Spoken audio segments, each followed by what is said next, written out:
right. Well, welcome everybody to tonight's meeting, February 9th, 2020. I'm glad to see everybody can join us tonight. 2021, you mean? I'm going to be doing that for a while. I will get that fixed. Yes, 2021.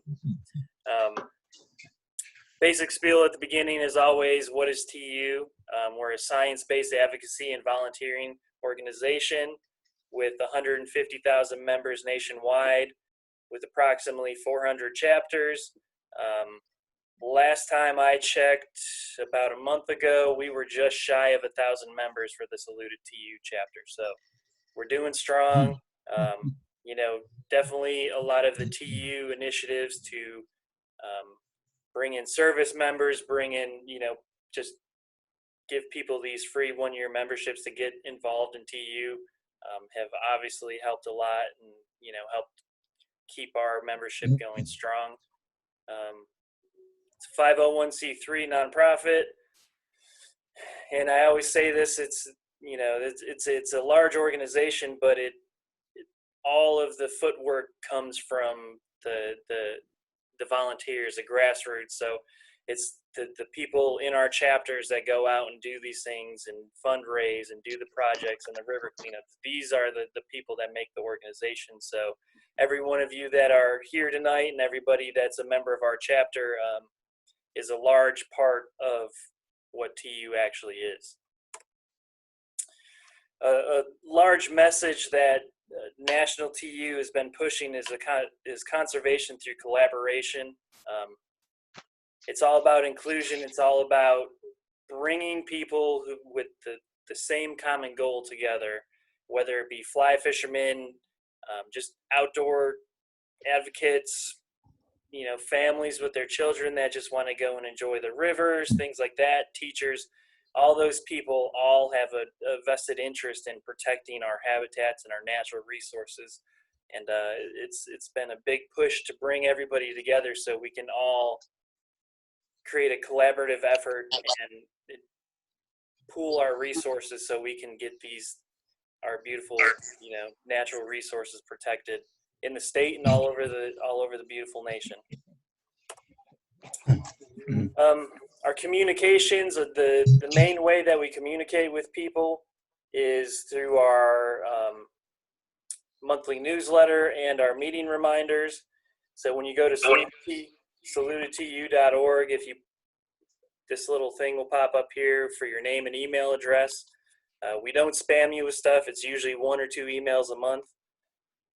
If you do that, you get signed up for that, and then you know, we usually send out conservation news within the state, within the nation, things going on nationally or statewide. We also do Facebook and Instagram. So usually we'll share meeting information or any sort of cleanup events through the Facebook, as well. I've said this before, you know, Valentine's Day is coming up. It might be a good gift to suggest to somebody, giving the gift of a TU membership. It can be done for Christmas, New Year's, Valentine's, Father's Day. It's a great gift if you want to give it to a friend for a birthday, something like that. You can definitely do that. It's a great way for people to get involved, find a group of people who have a common goal and a shared interest. Go to gifts.tu.org/member/gift_membership. You can also just Google TU gift membership and it'll pop up. It's a great gift idea. I know Keith was given the gift of a TU membership many, many years ago, and he has yet to leave us, right, Keith? That is correct. It was a birthday gift, and it served me very well. It is a wonderful gift, and I've got a great many experiences because of it. So thanks to the bride. yes, it's a great gift and a great opportunity for loved ones to get involved in something they enjoy. But once I got the gift, Jacob, I poo-pooed it. I really thought TU was just a bunch of crazy fly fishermen. And I hated the fly fishermen. I persecuted them. I thought it was the stupidest thing I'd ever seen. And I said, why can't they make up their mind where they want to throw their bait? That's just how I felt. And finally, my wife, after And I loved when she was praying for Audio Data, she couple was of sewing him a days. tunic, and she said every stitch was a tiny prayer of hope for his somebody's life. got to mute. But my wife said, I got this membership for you out of the goodness of my heart, thinking you might enjoy it, and you just poo-pooed it. And so she shamed me into going to a meeting, and lo and behold, the very first meeting I go to in January, it was a New Year's resolution, and German was the speaker and was the president then. And I said, these guys aren't too bad after all. And the rest is history. Yes, and we are, TU has historically been thought of as a fly fishing group, fly fishing organization. Yeah. And we've worked really hard to kind of change that image. We're not just a bunch of fly fishermen. We're outdoor enthusiasts. It's not just people who go fishing. It's people who love the environment, who are interested in the outdoors and want to protect it. So even if you're not a fly fisherman, it's a great way to gain a lot of knowledge on your natural resources, your rivers, and just start a conversation, and you might learn something you didn't know about your local waters. It sure is. It really just opened my eyes to be able to broaden my horizons. And so it's been real good. I know that we've got some new people on, I think. If you would like to introduce yourself, we're glad that you're with us, and I hope that you'll come back and visit us for our March monthly meeting when we take that up in March 9th, I think. But if there's anybody that's new or hadn't been on in a while, please reintroduce yourself or introduce yourself, and let us know who you are and a little bit about you. Anybody? I'll start, Keith. Hey guys, I'm Robert. Haven't been on here in a while. I've recently taken over a business. It's been keeping me pretty busy. Plus, I just needed a break. Anyway, hadn't been doing much fishing. Really excited to start during the spring. Sam and I have been hunting ducks pretty hard in place of that, but that's been fun for sure. It's good to see y'all. It's been a while. I'm glad to kind of get back in the swing of things. So I'm in Columbia, actually just over the bridge in Casey, and really looking forward to seeing y'all and getting back into the groove. Oh, that's great, Robert. That is great. Thank you for participating and reintroducing yourself. It's good Yeah. to be here, Robert. Yeah, buy your license plates, guys. They look really good. I promise. I've gotten a few compliments on my plate so far, just from appointments I've been on, which is pretty neat. Good. I bought 3 today. Oh yeah, Yes, I that'll did. work. I like Anybody else want to reintroduce themselves or introduce themselves? Am I on? Can you hear me? We I got you. hear somebody. It's Stuart. Can you hear me? Yep. Yeah, Stuart. Yes. I haven't been on. I have been dealing with my daughter. I hadn't been on in a while, but I went fishing out 2 Fridays ago, and the water level was pretty good. I was just wanting to know, is there any fish in there still? I don't know. Or did they actually get zapped back a couple months ago? There I are heard- still fish. There are still fish. Okay, Yeah. because I heard that the oxygen levels went down, and I was really concerned. Are there And fish that- or stock fish? Okay. I had a buddy yesterday catch a 19-inch rainbow. Oh, okay. Where did he catch On that? The new. in old TU water or up? In that area. In that area. Nice. Okay. In the Yes. river. That's promising. In the river. Today would have been a It killer. was around some rocks and a riffle. Really? Okay. Today would have been a great day to be out there. My goodness. I think The I'm water gonna go the fish tomorrow. was in was wet. He was in the water. Well, thank you for participating, Stuart. It's good Yeah. to see you. Mhm. Anybody else? Nice to meet you, Stu. Nice to meet you. Anyone else? Well, my name's Cody. I'm here with Glen, your speaker tonight. I'm the chairman of South Carolina Backcountry Hunters and Anglers, and actually joined TU right before the meeting today. So brand new Awesome. member. Will was our guest speaker. Gosh, what was it? A couple weeks ago now. Yeah. He joined us and gave us the rundown on the red-eye bass and the fishing programs that South Carolina DNR has to offer that we can utilize but excited to be here for first time participating and listen to what Glenn has to say and help him out wherever he needs my help. Okay. Well, we're glad that you joined TU. Where do you live? I'm in West Columbia. Oh, okay. You'll be assigned to Right our near chapter. me. Yeah. You'll be assigned to our chapter then. Good deal. Yeah, great. Anyone else? By the way, our chapter's got, well, we're between 900 to 1,000 members. So You could add one more to that. I need to renew. yeah, we're glad you're a part of it. 900 members, really? Easy. Yeah, Yeah, we're Wow. probably closer to Wow. 1,000. yeah. Last time It's I probably checked, I think it was 987. I want to say. 987.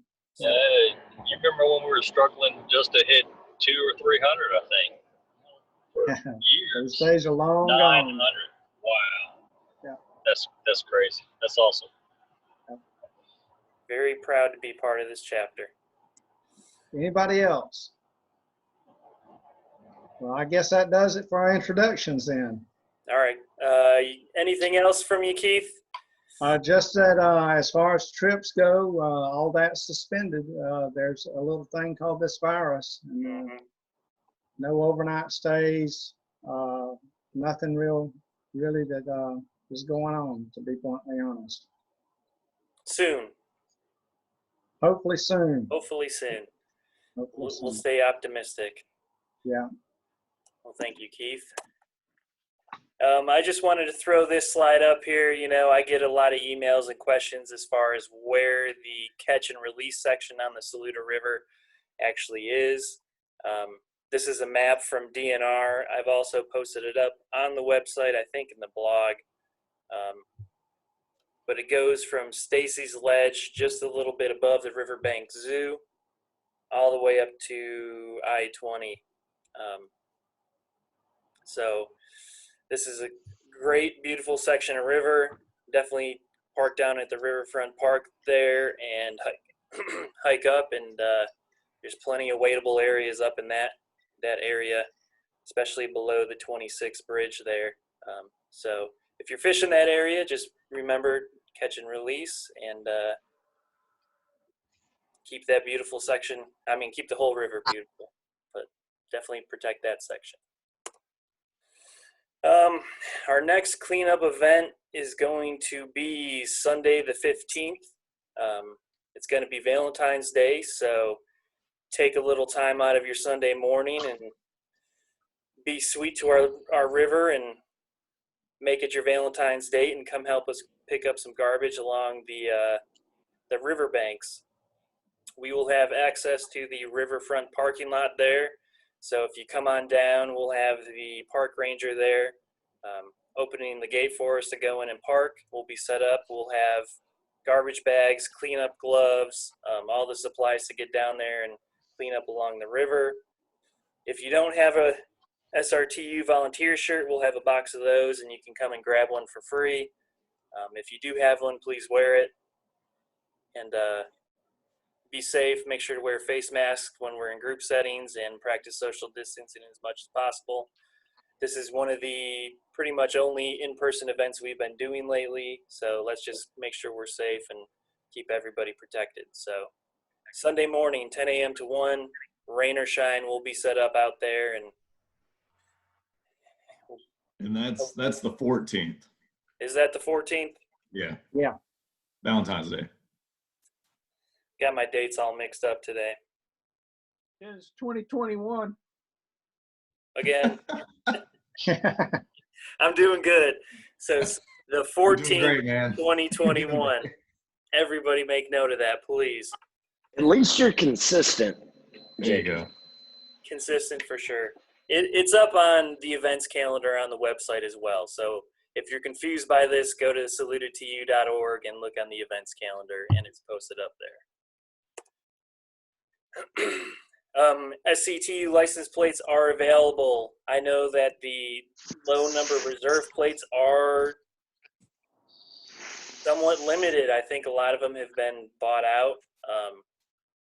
If you are interested in one of the low number plates, I think it's anything below 100, you need to contact sctuplate@gmail.com and see what's available and reserve it through that. Anything over that, you can just go through the SCDMV, and it's just a randomly assigned numbered license plate if you go through the DMV to do that. But definitely do that. That money comes back to the chapters, and we have already used those funds to do conservation projects within the state. So we've put some funds towards the Burrow Forward project up in the upstate, towards the design of an aquatic organism passage. So the more plates we buy, the more money we have to do conservation projects within the state.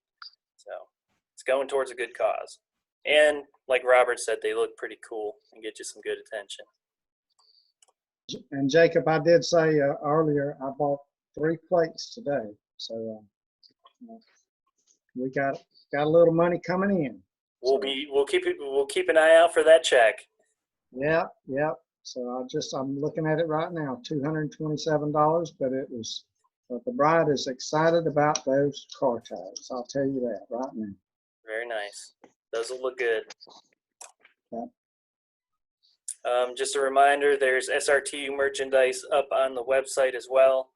Again, that money comes directly back to our chapter to help fund conservation projects here in the Midlands. Patches, t-shirts, they're all up there. We're shipping those, so if you purchase anything, they will be shipped to you priority mail within the week, if I'm able to. Will you have them on Sunday as well? Do you want me to have them on Sunday? Does anybody want to buy them on Sunday? I can load the car up with You don't have to lug all that stuff.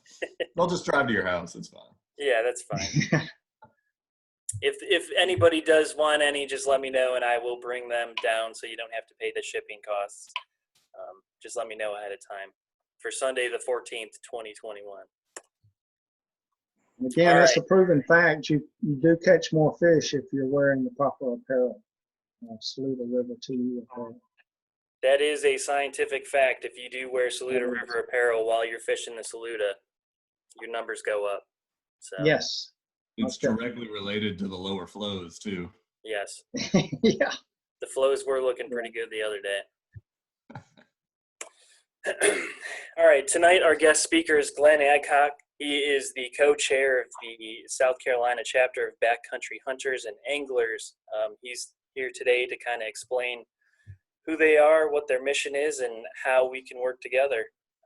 Glen, you there? I'm here. I saved my introduction because I didn't want to seem like I was filibustering the meeting too bad.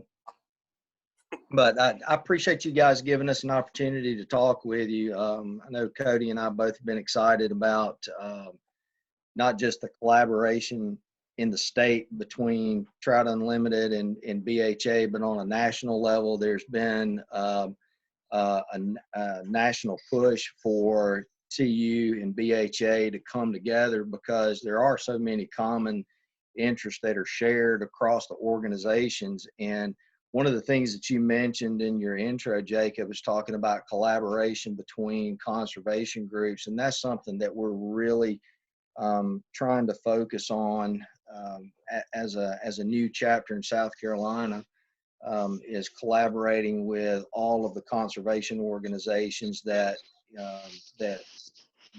may not know that their areas of interest overlap with one another. And but I'll go ahead and I'll give you guys just kind of a brief introduction and a short bio on myself.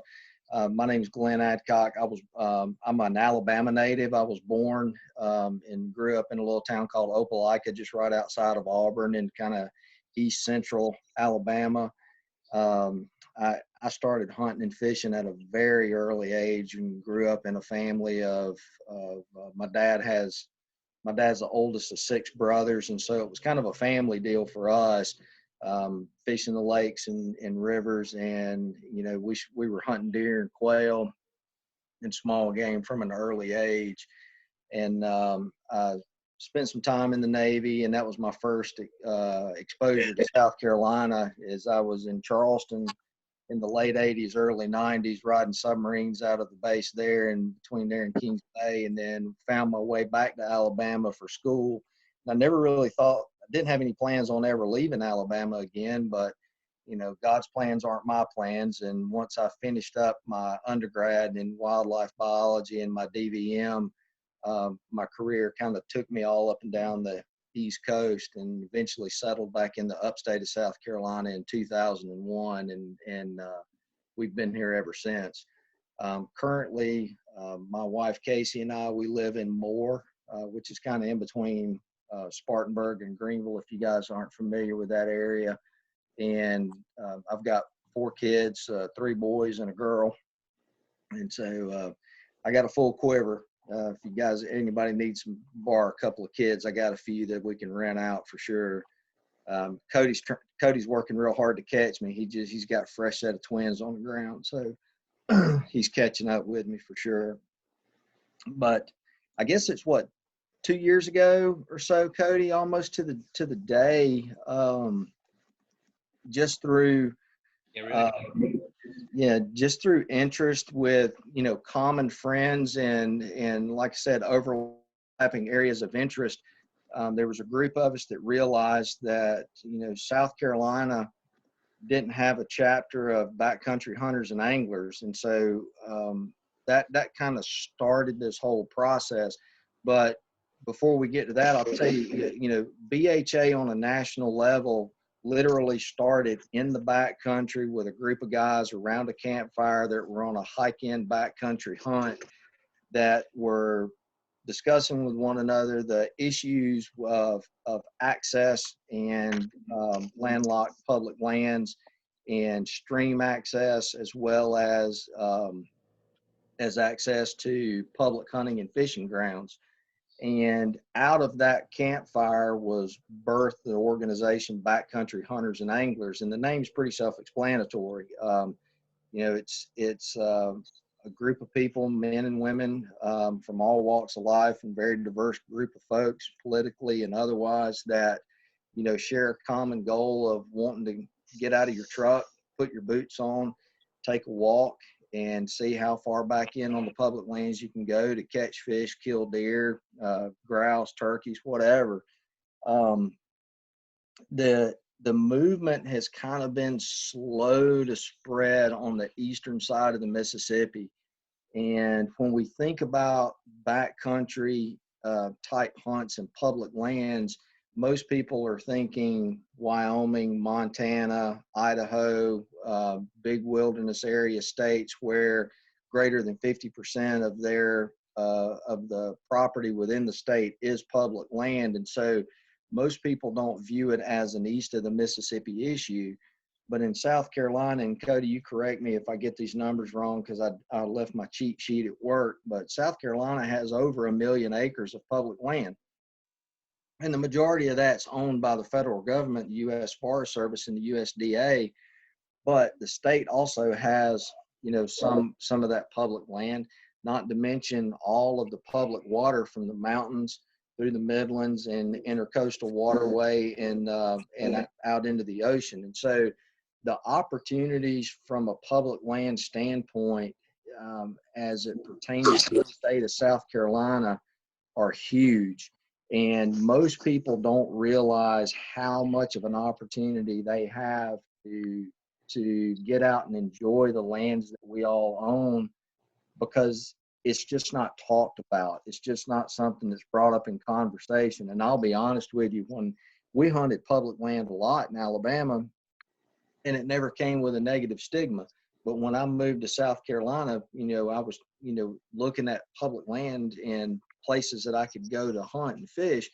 And the first thing somebody told me was like, you better be careful. You pull up to the wrong gate and you come back out with your tire slashed, or you're going to get shot. It's just a dangerous place to hunt. It's overcrowded. There's no deer. There's no turkeys, and the fish have all been cast to 1,000,000 times. And it just wasn't worth your time. But my stubbornness has kind of proved the exact opposite to be true. From bear season, squirrel season, turkey season, all the way through deer season, you almost have to work hard to be in a position to where somebody's going to bother you and where you're going to get messed with.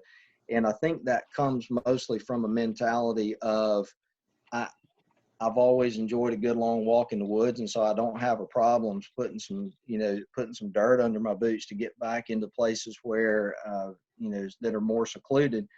But the thing that surprised me was just exactly how rich of a public land South Carolina is.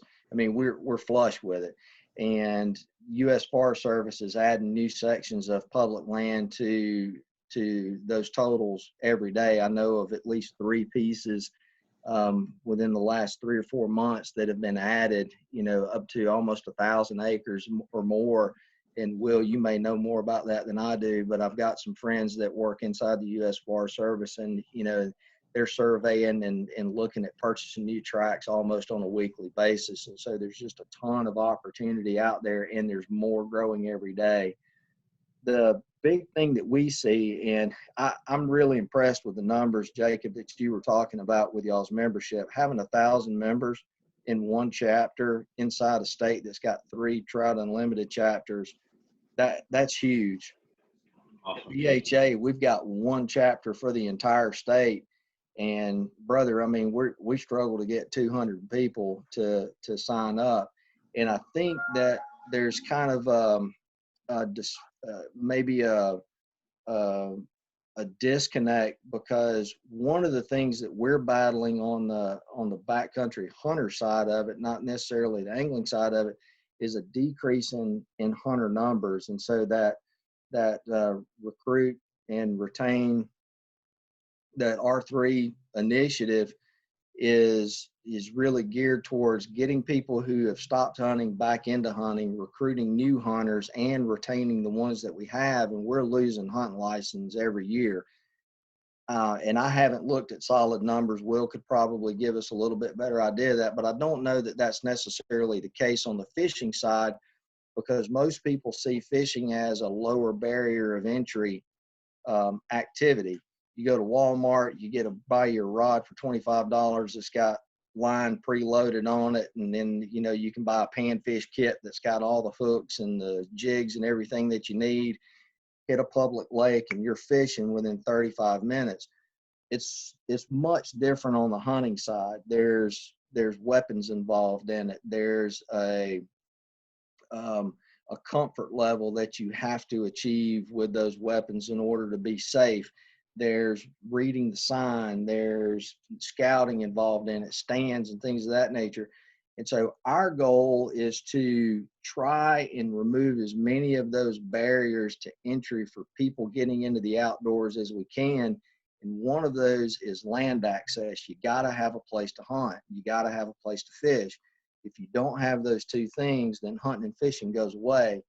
And as land prices increase and as lease prices increase, and I grew up hunting, a 3,500 acre private club where we leased land from private landowners and timber companies. And so I was very fortunate that early on in my life, I had access to just about anything I wanted. If I wanted to shoot wood ducks, I had a place to shoot wood ducks. If I want to shoot turkeys, we had plenty of places to hunt turkeys. Same for deer. If they weren't on this ridge, I knew they were going to be either down in the creek bottom or back up on the next ridge. And so I had access to that stuff. And our public land hunting was just more of, man, I'm kind of bored hunting our own property. I want to go see some new dirt. And so we would head down to Barber County, or we'd go up north of above the Tennessee River, and we'd hunt some public places up there. But I understand not everybody was in my position. Everybody didn't grow up with, a dad and 5 uncles and a group of cousins that, we all were just getting after it outside pretty much all the time. And so our focus primarily at BHA is access. Let's try to remove one of those barriers, which is people need a place to go and recreate, hunt and fish, by increasing public land opportunities, whether that's through access initiatives for landlocked pieces. And that's mostly a Western problem, where you have large chunks of public land that are really only legally accessible by helicopter. And I don't know about y'all, but I sold my helicopter and I don't fly it anymore. I don't think there's many people that have one. And so Onyx and BHA are kind of pushing, and they're lobbying at the national level in Washington to buy pieces of property with land, water, and conservation funds monies that can open up strips of land to allow access to these properties that we own but we don't have access to. In South Carolina is really unique in the fact that there's little to no public land that's locked out that we can't access either by water or by foot. Now, you may not be able to drive right up to it, but you're gonna, you can get to just about every piece of public land in South Carolina in some way, shape, or form. Our issue here is because on the east part of, east of the Mississippi, we're so populated in this area that we're losing property to development almost on a daily basis. I can take a pen and stick it right in the center of this computer and have a 1 mile long string, and I can draw a 1 mile radius around me, and I'm going to hit 4 to 5 new housing developments, and it's happening all over the place. Properties being bought up, developed, the housing market's booming. At some point in time that may bust, but more people are coming into the state. They're wanting to buy houses, and so we're losing that property. And so how do we retain the public lands that we have, especially in a political climate where you have pretty much 2 antithetical positions? You've got one group of people that says, yeah, we love hunting and fishing, but we don't want the government to own any property. Let's sell it all or turn it all over to the state. And then you have another group of people that says, yeah, we love public lands, but we don't want anybody to touch it. And so we want to buy it and restrict access to it so that we can preserve it. There's got to be a dichotomy there, right? There has to be a compromise between that. And that's what BHA is here to do, is to say, yes, we want these public lands and we want to preserve them, but the definition of conservation that I learned when I was in undergrad is wise use without abuse. And that, and then you can put whatever into that. Deer conservation is wise use of deer resources without abusing them. Same thing for fish and trout. The thing that gets left out of that definition these days, very, very conveniently, is the use portion of it. Humans are a natural impact on the landscape, and to remove people from that is, in my opinion, the epitome of human intervention. And so if you're going to take land that, since way before European contact, Native Americans have been burning, clearing, chopping down the trees, utilizing the resources, harvesting the game and the fish off of it, and you're going to take those properties and say, no, we can't let people touch this anymore, or we're going to somehow disturb it. that's a little bit too far of a pendulum swing. On the opposite side of that spectrum, to say, hey, you guys can go in there and build silk ponds, dams, dump your mine tilling, millings wherever you want to, as long as it's private ground, do what you want to. That's a little bit too far of a pendulum swing. We want to preserve those public lands, and we don't want to see the resources abused in those. And that's kind of where BHA has that healthy marriage between use and protection of it. While at the same time working really, really hard to expand access on it. From a South Carolina standpoint, why we need BHA here, I think you guys are a perfect example. And so, and y'all can chime in and let me know, because my extent of fly fishing is an ultralight rod with either a can of night crawlers or a can of Libby's corn and flipping it in and catching stock or trout. My fly fishing experience ends at cattle ponds for brims on poppers, but which is fun. Hopefully you guys are experiencing that too. But I don't know what y'all stream at. How you guys are running up into barriers as far as stream access goes, getting to the places that hold the fish.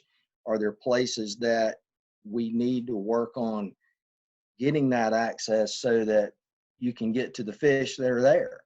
Or is your only option to go in 5 miles downstream and walk up? That may be some issues that you guys are facing as a TU chapter. I say we because I'm a new member of TU as well.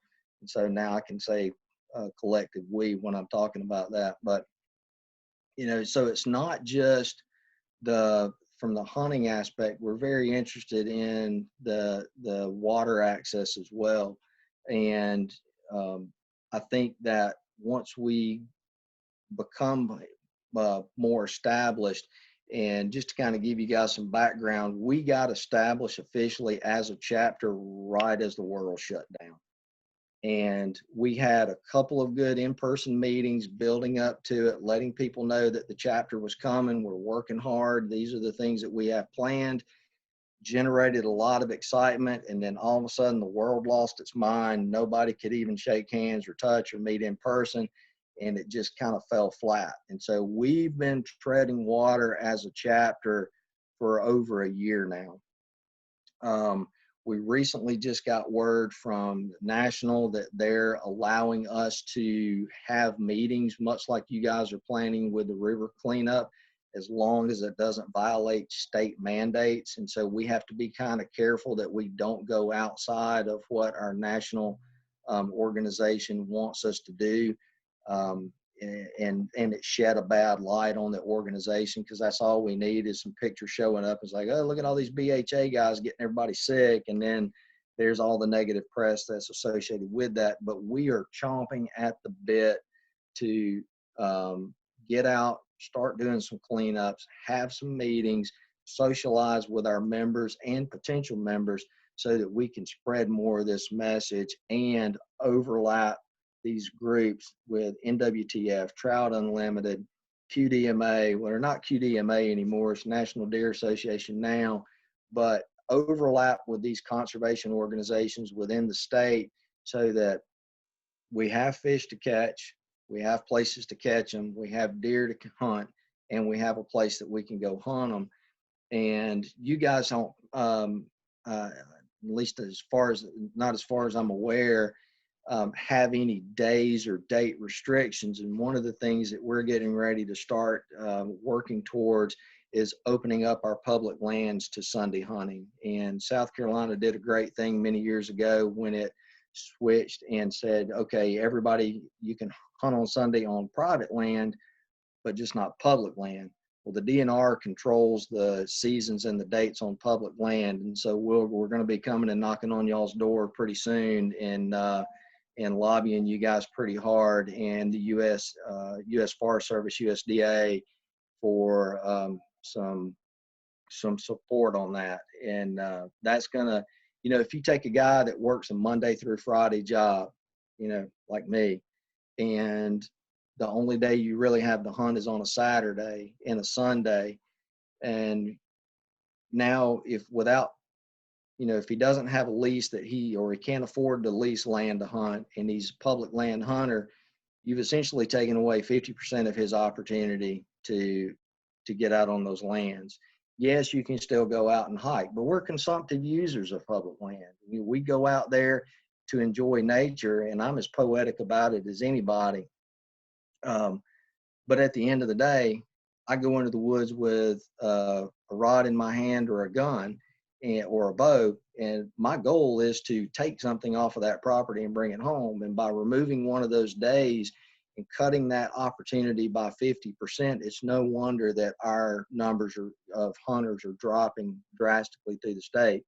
And just like you guys know, with fishing license, conservation monies through the Dingell-Johnson Act, through buying fishing license and fishing equipment, Pittman-Robertson on the hunting side of it, we're going to start to see those conservation dollars go down. And now we've got to worry about the Land and Water Conservation Fund, because there's no new oil and gas leases all of a sudden. And so, which looks good from a conservation standpoint on the outset, but those companies that were buying those leases, that's where a lot of that LWCF money comes from.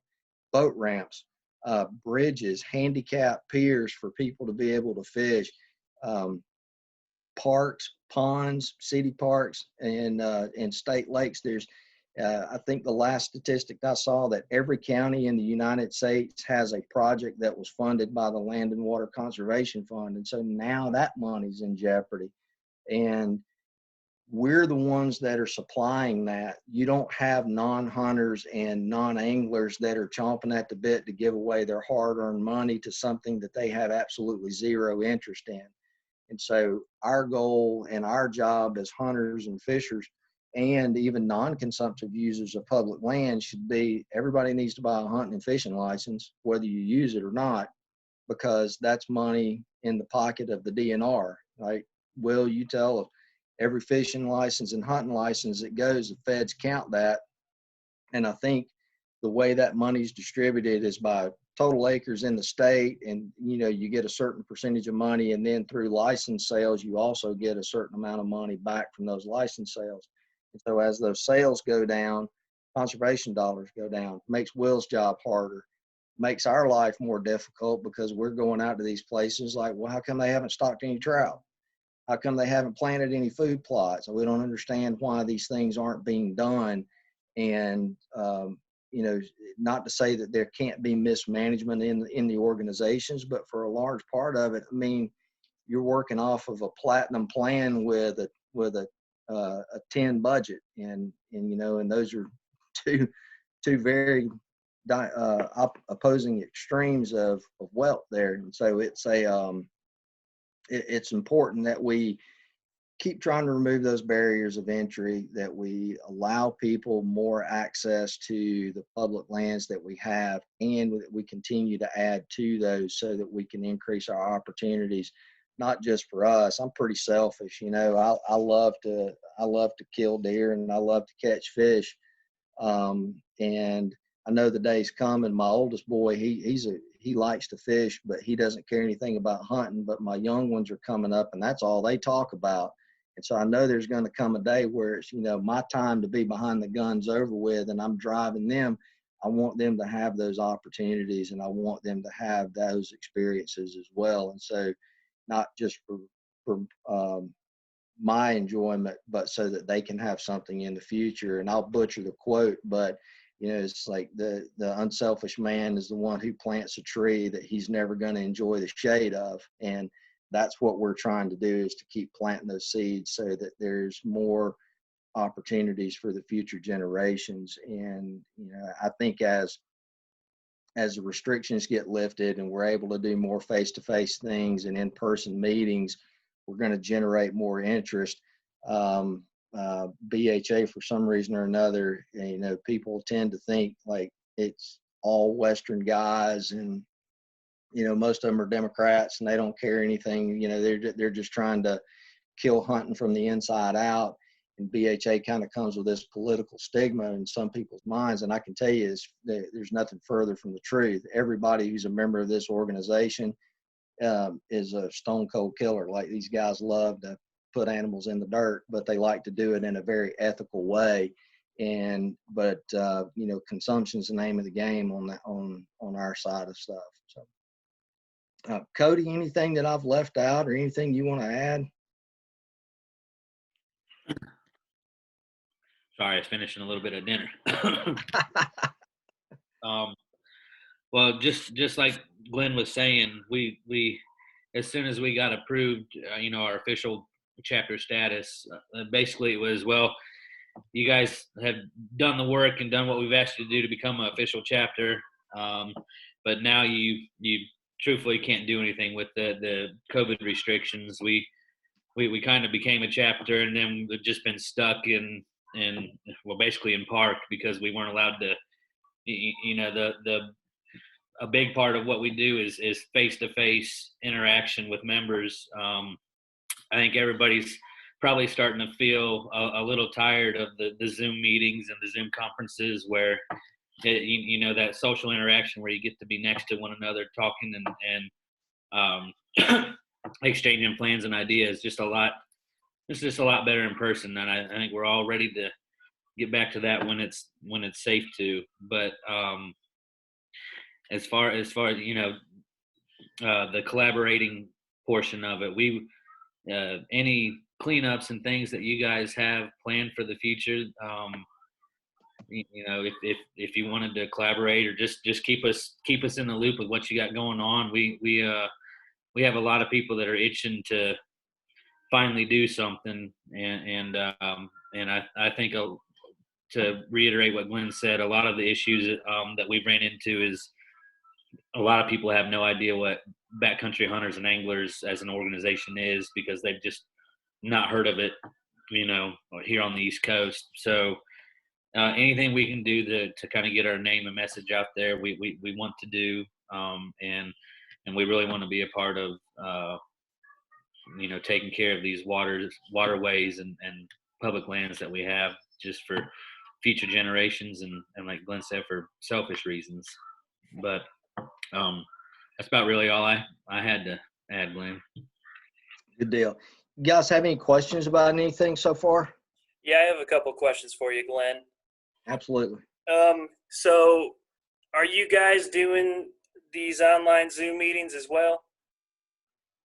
Yeah, we are. We're meeting as a chapter with chapter officers once a month, and then we're trying about once a quarter to have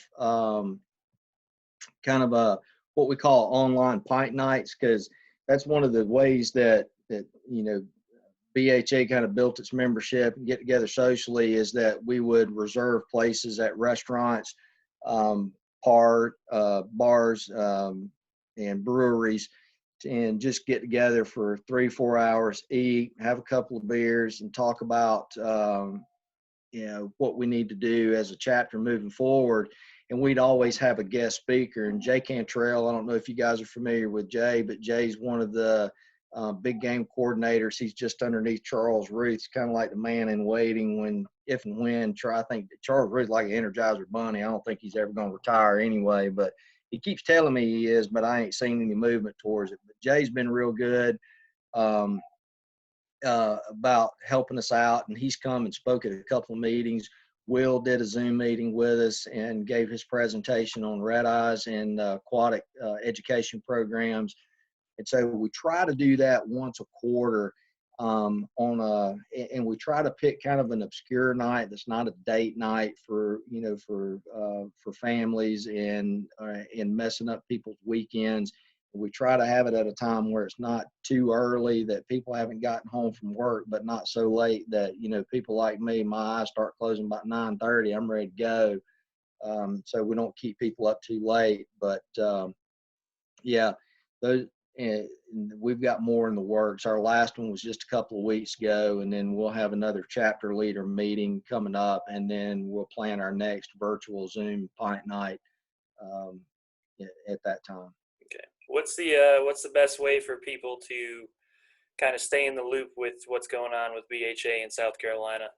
Excellent question. So we're on all social media platforms. My wife, who y'all probably saw me nodding at taking my instructions before she left the house.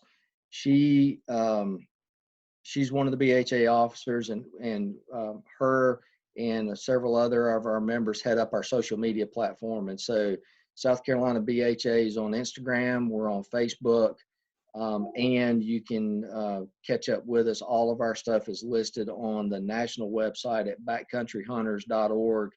And if you go into events, anything that we have planned will be listed there as well. We have one event coming up on the 27th of February. Is that right, Cody? 27th? That is a trashy tail squirrel hunt. And so we're going to meet up on some national forest land at the, which rifle range is it again? Indian Creek. Creek Rifle Range. Yeah, Indian Creek Rifle Range. So we'll meet there in the morning. We're going to hand out trash bags, and everybody's going to, grab your weapon of choice, whether you're running a double deuce, a shotgun, or if you want to get real poetic about it and try to kill squirrels with a bow. And we're just going to take a walk in the woods and pick up people's old Mylar balloons and Mountain Dew bottles and trash. See how many we can, how much trash we can put in the back of the truck. And so that's our next event, and it's really our first in-person event that we've had in over a year. Cool. Well, yeah, that sounds like a great time. I know I'm currently working down in the Francis Marion National Forest, and the amount of beer cans and garbage that you see on the side of the road down here is just ridiculous. So any opportunity we can get out there and help clean up our public lands is important. Yeah, it's the balloons, man. I don't know what it is. I don't know if y'all find it in the rivers, but everywhere I go, it's like I'll come out with a pocket full of old balloons, and it's just like a never-ending supply of those things. Mm-hmm. It's a girl. Yeah.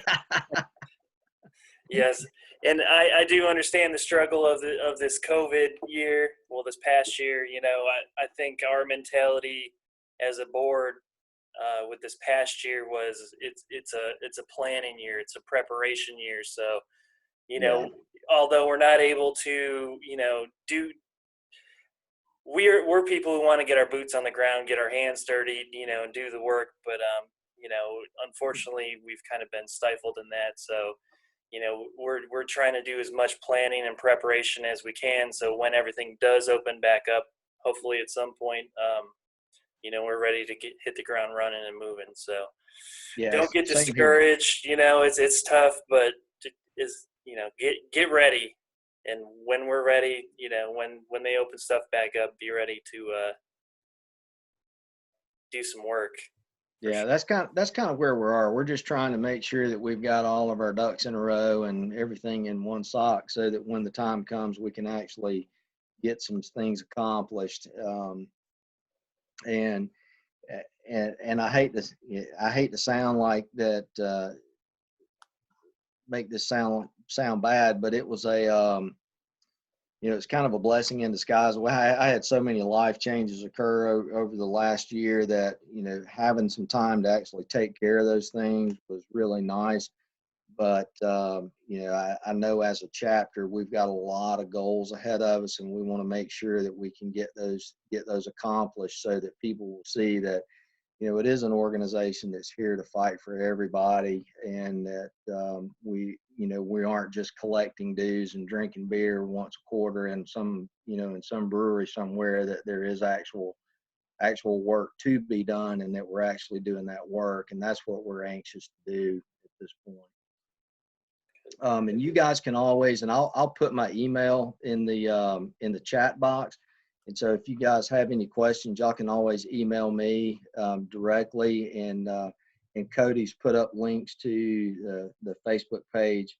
So we'll get you guys some contact information. So if y'all have any questions, feel free to reach out to us for sure. Yeah, and just on a closing note for everybody here, I would consider joining Backcountry Hunters and Anglers, especially in South Carolina. It was a big national push between our two conservation organizations to share membership. On that note, when I got a cool Backcountry Hunters and Anglers trout t-shirt that had a trout on the front, said public landowner. And any work that they're doing in our state coincides with the work we're doing, whether you're a hunter or just an angler. I mean, access is huge on every body of water, and there's always land that surrounds that water. So definitely consider joining. They're a great group. I met them back in January, and I'm excited for things to come and how we can work together. Absolutely. And please don't hold it against me. I'm a meat fisher. I don't go buy groceries and then stand in the parking lot and chuck them back through the front door into Ingalls. So don't get mad at me if I dry a couple fish out every now and then. Responsible harvest is an important part of conservation. We have bag limits for a reason. The bigger those suckers are, the better. There you go. Just stay out of our catch and release section. No problem. That's fishing practice. That's not fishing. There you go. Awesome. Well, Glenn, we appreciate you sitting with us tonight and spreading the word about BHA. And, anytime we can, team up with people with a common goal and work towards a, more beautiful state of South Carolina and help to protect our natural resources is a win in my book. So we appreciate you coming and sharing the message of BHA tonight. My pleasure. I'm glad to do it anytime. We look forward to joining you guys with some of your meetings, and hope you guys will do the same for ours. Yes, sir. Good. Does anybody have anything else they'd like to add before we conclude this meeting tonight?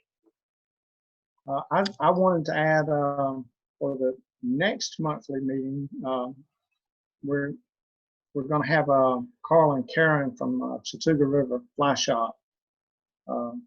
Will, did you speak with them about that? Not in any detail. They just said Okay. they're excited to, they're looking forward to it. Okay, so they'll be needing a call from one of you guys about setup and all that kind of thing. Yeah, we'll do that closer to the time. Okay, all right.